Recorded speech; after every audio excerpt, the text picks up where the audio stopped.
Hello friends, स्वागत है आप सभी दोस्तों का हमारे अपने YouTube चैनल में। और आज हम बात करने वाले हैं ईरान और अमेरिका के बीच में जिस तरीके से तनाव चल रहा है उसको लेकर के भारत में भी अलर्ट है।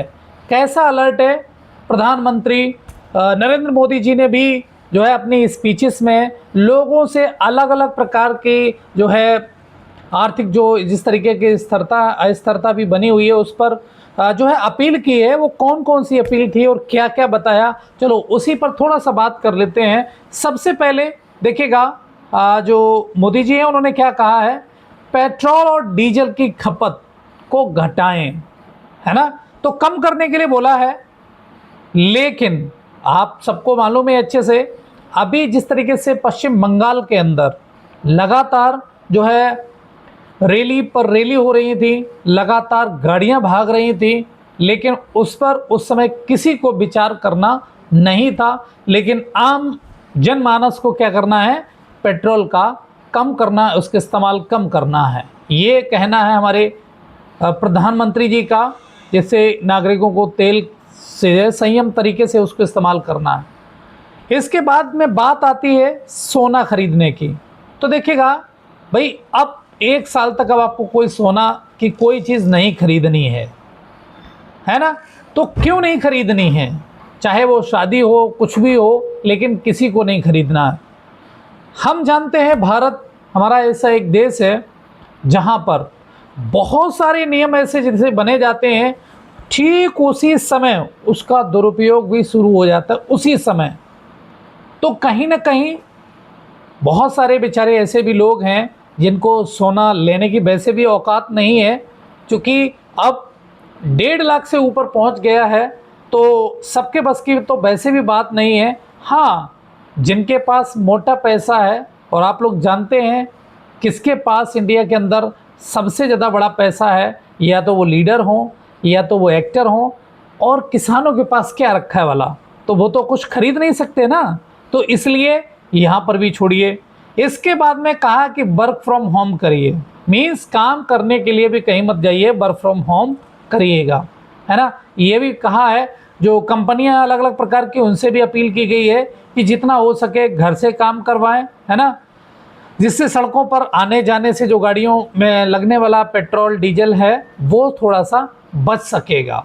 तो वर्क फ्रॉम होम, तो देखिएगा पहली बात तो मोस्टली हमारे यहाँ युवा जो कहीं ना कहीं बेरोज़गार घूम रहे हैं, भर्तियां 4-4 साल 5-5 साल के बाद में हो रही हैं, उसके बाद में उसमें भी अलग अलग पेपर लीक हो रहे हैं, बच्चे तैयारी कर रहे हैं, हज़ारों लाखों रुपए की फ़ीस दे रहे हैं, इसके बाद हज़ारों खर्च करके यहाँ से मंडल पर एग्ज़ाम देने जा रहे हैं। उसके बाद में अगले दिन पता लगता है कि भाई ये एग्ज़ाम नहीं, अगला तैयारी करो अगले जो है चीज़ की। उसके बाद में पब्लिक ट्रांसपोर्ट का इस्तेमाल करना, मतलब अपनी अगर आपको गाड़ी अगर आपने ले ली है तो आपको उसको इस्तेमाल नहीं करना है ना। किसकी गाड़ी? मीन्स जो पब्लिक ट्रांसपोर्ट है उसका इस्तेमाल ज़्यादा से ज़्यादा करें। हाँ, हमारे नेताओं के लिए बिल्कुल छूट है कि वो अपने साथ 10, 15, 20 गाड़ियाँ भी लेकर के जा सकते हैं, पूरा काफिले के साथ जा सकते हैं, पूरा झापा के साथ जा सकते हैं। बट अगर आप पर्सनली एक कहीं आप नहीं जा सकते, आपको जो है नॉर्मल चीज़ें करनी चाहिए। क्या ये नियम सबके लिए नहीं लागू होना चाहिए? नेताओं को भी पब्लिक ट्रांसपोर्ट का इस्तेमाल करना चाहिए। क्यों चलते हैं ऐसी ऐसी पूरा झापे के साथ, बहुत सारे लोगों के साथ अनावश्यक विदेश की यात्राएं टालें। अब देखिएगा जनरल व्यक्ति तो जा ही नहीं सकता विदेश में, तो भाई हम लोग तो सोच भी नहीं सकते हैं कि भाई चलिएगा विदेश जाना है, नहीं सोच सकते हैं ना। लेकिन हाँ, ज़रूर हमारे जितने भी लीडर्स हैं, जितने भी और भी लोग हैं, तो खूब जाएंगे, 4-5 देशों की यात्राएं करके आएंगे, फिर उसके बाद में ज्ञान देना शुरू कर देंगे, है ना। तो ये सब चल रहा है।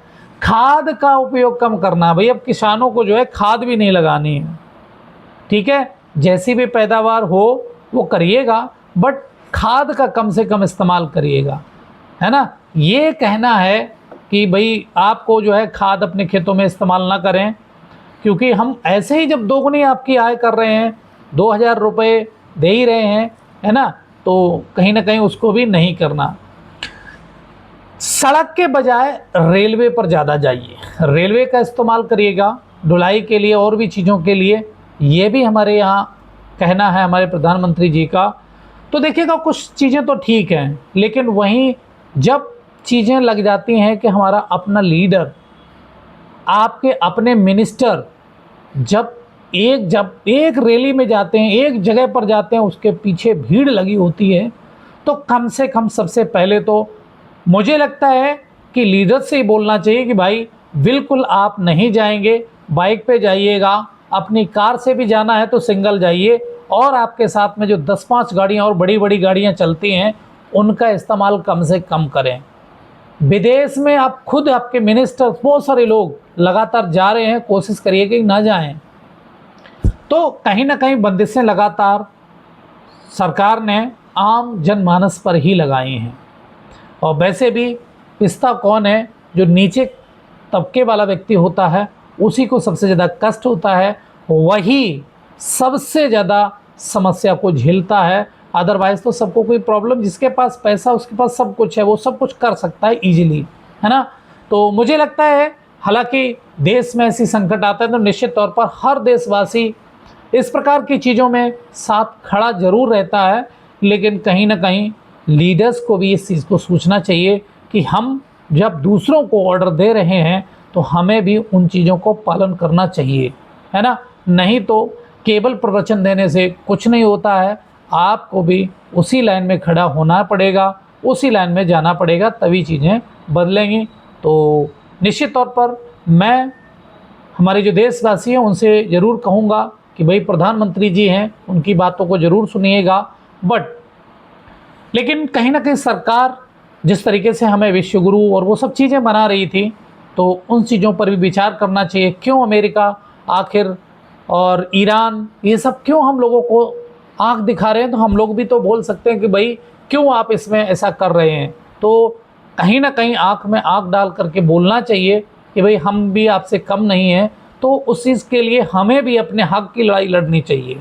जिस तरीके से रूस से हमने थोड़े से बीच में रिश्ते ख़राब किए, हमें ऑफ़र में पेट्रोल डीजल मिल रहा था, लेकिन उसको ठुकरा करके अमेरिका के चक्कर में, और अमेरिका ने ऐसा फंसाया। अदरवाइज़ हमारा जो सबसे प्रिय दोस्त है रूस, वो चाहता तो हमारी बहुत सारी ज़रूरतों को पूरा कर सकता था, लेकिन हमने अपनी कुछ चीज़ों की वजह से ये सब कुछ किया, जिसका हम परिणाम भी निश्चित तौर पर आगे भुगतेंगे। इस युद्ध के वजह से ईरान और अमेरिका के बीच में जो चल रहा है उसकी वजह से, क्योंकि हॉर्मुज़ पूर्ण रूप से बंद है, और उसकी वजह से सप्लाई में निश्चित तौर पर आगे आने वाले जो समय है वो बहुत क्रिटिकल होने वाला है, बहुत ही समस्या उत्पन्न होने वाली है, और पेट्रोल डीजल के भी जो प्राइसेस हैं वो भी हाइक होने वाले हैं, ऊपर जाने वाले हैं। तो चलिए फिर मिलते हैं एक नए वीडियो में, तब तक के लिए thank you for watching this.